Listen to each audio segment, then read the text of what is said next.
France, il faut une politique intégrée des stupéfiants et des comportements humains qui sont risqués, c'est ça, qui sont avec des risques. Donc, alcool, tabac, drogue doit être, et surtout pour la jeunesse, il y a beaucoup plus de problèmes avec l'alcool qu'avec les drogues, les stupéfiants illicites. Donc, mais il n'y a pas de politique intégrée. Je ne comprends même pas la politique française parce que les Français ne le comprennent pas. À mon avis, il faut commencer en France de faire quelque chose avec le cannabis parce que c'est le plus important, le plus usé, le plus facile, etc. Et si on n'arrive pas à faire quelque chose avec le cannabis, ça sera très dur avec le reste. Donc ça, c'est le premier but à mon avis. I don't know it that well. I just know what I've been told that I know until a couple of years ago. No, there was always, as I come from the Netherlands, there was always a debate, a drugs debate. That the Dutch were too liberal. But since a couple of years ago, this has changed completely. And the idea is that we have a common drug policies in Europe, and that we are working on central themes. And drug policies in Europe have central themes, and harm reduction is one of them. So there is no discussion anymore between the Netherlands, Germany, and France. So I think that we're gradually moving in the direction of effective, pragmatic programming. Il n'y a pas un groupe des groupes, il faut un groupe européen, ça n'existe pas, donc ça c'est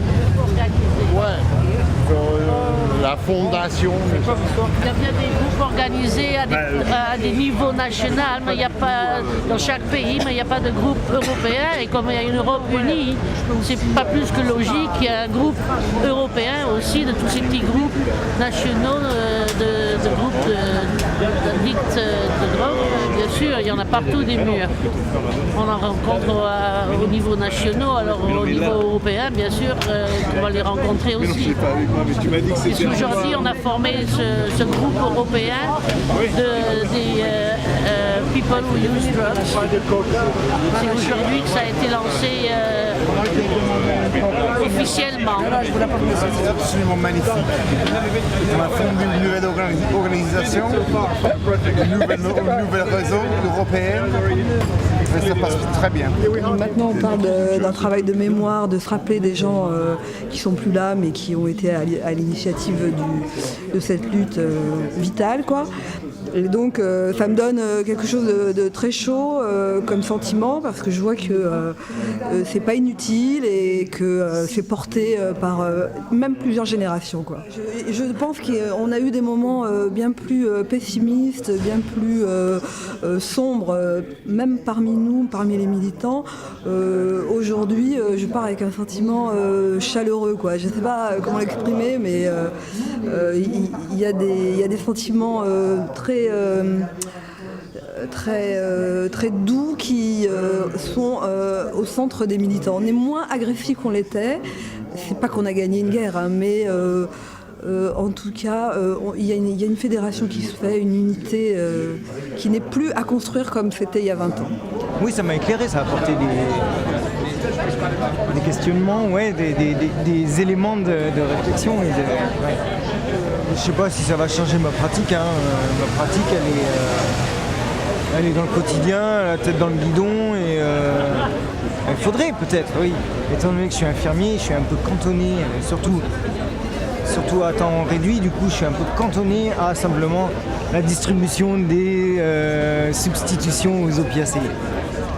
Et j'ai toujours le même problème, cette même dualité. Est-ce que c'est ça qui résout tout, quoi? Enfin, alors oui, ça réduit des risques, on le sait. On va pas refaire tout l'argumentaire. À la fois, ça suffit pas, et il y a toute une autre partie de la réduction des risques auquel je participe pas quotidiennement, parce que je suis cantonné à ce rôle-là. Je travaille dans l'association Habitat Alternatif Social en tant qu'étudiant. J'ai davantage à apprendre que d'eux que de moi à leur apprendre finalement. Il me semble que moi je suis là juste pour les accompagner sur un petit bout de temps s'ils en ont envie. Et finalement la relation c'est toujours un échange et que du coup ils m'apprennent énormément et sur ma pratique et sur la citoyenneté en règle générale.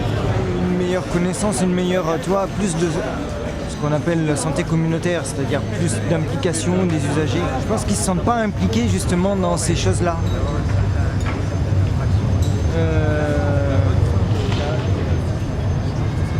Moi je ne suis pas de cette époque, de la création, enfin de tout ce qu'on a dit tout à l'heure.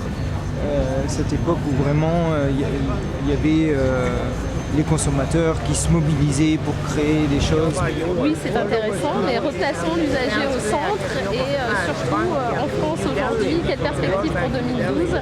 Qu'est-ce que nous, intervenants de la réduction des risques du champ sanitaire et social, on souhaite porter, on souhaite faire remonter aux politiques sur la question des usagers de drogue. Voilà.